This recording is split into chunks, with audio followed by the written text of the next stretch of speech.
Confrontation on Mount Carmel. The pinnacle of Elijah's prophetic ministry occurred during a dramatic showdown on Mount Carmel, where he directly challenged the worship of Baal and sought to reveal the supremacy of Yahweh, the God of Israel. At this time, Israel was deeply entrenched in idolatry, led by King Ahab and Queen Jezebel, who had promoted the worship of Baal as the nation's dominant religion.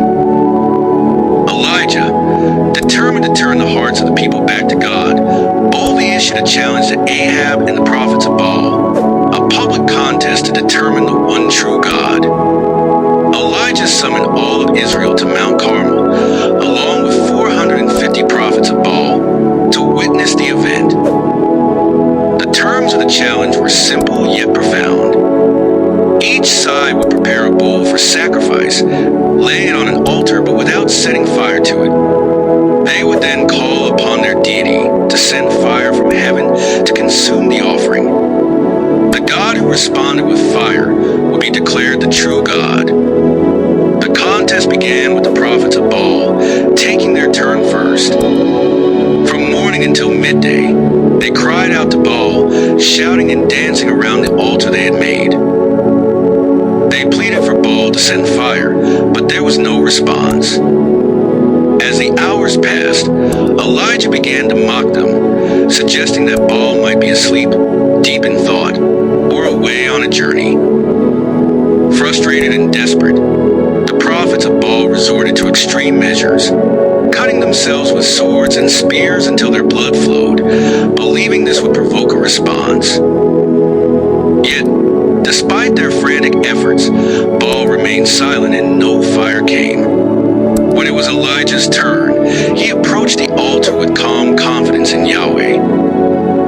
He first repaired the altar of the Lord that had been broken down.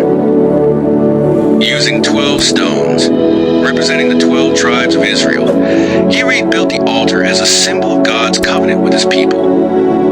He then prepared the bull for sacrifice and dug a trench around the altar.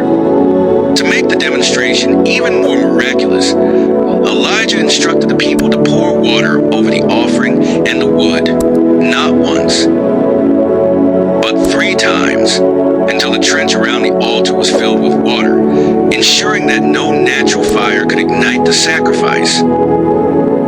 Standing before the drenched altar, Elijah prayed a simple yet powerful prayer. He called upon the Lord, the God of Abraham, Isaac, and Jacob, to answer him so that the people would know he was a true God and that Elijah was a servant. Elijah's prayer was not for personal glory, but to turn the hearts of the people back to Yahweh. In an instant, fire fell from heaven with overwhelming power. It consumed not only the sacrifice, but also the wood, the stones of the altar, the soil, and even the water in the trench.